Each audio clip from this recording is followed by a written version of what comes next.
Good evening, everybody. Tonight I'm going to explain to you how to use the RSS reader Newsblur.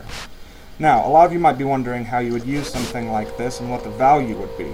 Well, if you are looking for something that chooses function over form and allows you to view as many sites as you can possibly imagine, providing that you pay for it, or 64, hopefully 64 is not as much as you can imagine, then this would be a great option for you. It even has options for you to train it to only show you the stories that you want to learn about.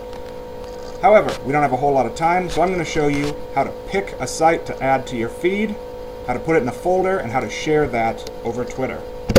So, first thing we're going to do is create a folder. Now you're going to go right here to this little folder icon, click it, new folder name, TLDE. That's pretty obvious for what that means. We're going to go over here and add the folder. It added it. Now we select TLDE right here, add a new site. The one that I'm going to choose today is slj.com for School Library Journal, one of my favorite sites for reviews on books and various news sources. So, as you can see, I've already searched through a few of these different updates that they've put out on School Library Journal, and you can tell that because on the bottom of the screen down here they are grayed out. If you go down further, you can see some of them that are a little bit darker. These are ones I haven't read yet. As soon as I click on it, it becomes gray. For the sake of this screencast, we're going to look at the inspirations for baking. Now, you might think this looks kind of interesting, but I don't really like the format up here. It's a little too bland, and I'd like to learn a little bit more about it.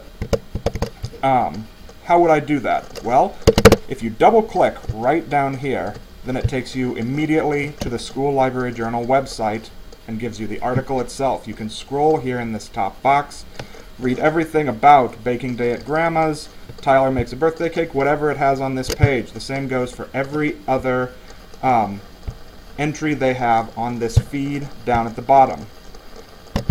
So, this is interesting. You think, wow, that's pretty cool. I'd like other people to know about these books. So you right-click on it. It brings up some different options for what you can choose. How to mark stories that you want read, the way to use the intelligence trainer, which I'd love to talk about, but we just don't have enough time.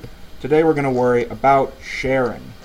So, right here it says email story. I could click that if I just wanted to email it to someone, but instead we're going to move over here to the little Twitter icon. So, we're going to go out. We're going to look at this, Inspirations for Baking. This is exactly what the URL for that site is. I'm going to make a space. I'm going to put hashtag TLDEUNO, and I'm going to tweet that immediately to our hashtag. Now, I've already tweeted this once, but for the sake of showing you how to do it, that is how it would happen.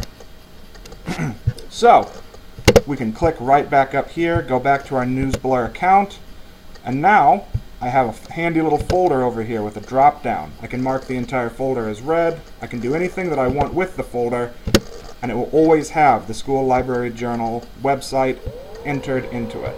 So, I hope that everybody watching this was able to learn a little bit more about how to operate this specific RSS reader, and I hope that it was helpful to you.